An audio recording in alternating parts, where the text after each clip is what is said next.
since last week. We note the potential for high volatility in the gold market due to the numerous high-impact monetary policy decisions from various central banks, including the Fed, Bank of England and Bank of Japan, which are due to the release during the week. In this report, we aim to shed light on the catalyst driving gold's price and asset future outlook.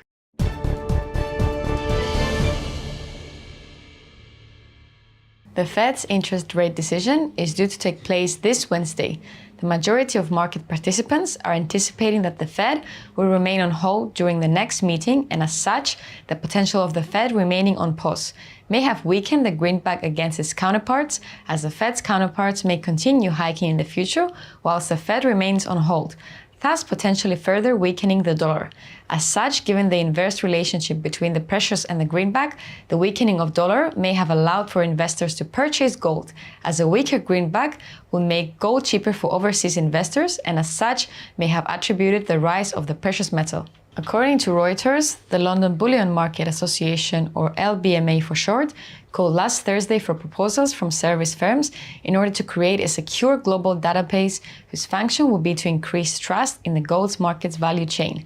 This potentially being due to the fact that gold can be considered untraceable given that it can be smelted down and then reformed into new gold bars. As such, any previous markets which may have been used to identify or even trace the origins of the precious metal could be theoretically wiped clean and thus may allow the new bar to conceal its origins by gaining a new identity. Furthermore, given the LBMA's status a major gold hub, it could potentially influence the acquisition of the precious from gold suppliers it may deem as non-compliant, thus potentially restricting slightly the supply of gold and combined with a potential increased cost to suppliers to provide adequate documentation. It may be passed on consumers, which could lead to higher prices of the precious metal. However, for such an event to occur, the LBMA may need to enlist a coalition of nations to impose and enforce any potential legislation, which may prove difficult given that it may not be profitable for certain countries and their suppliers to enforce or provide the necessary documentation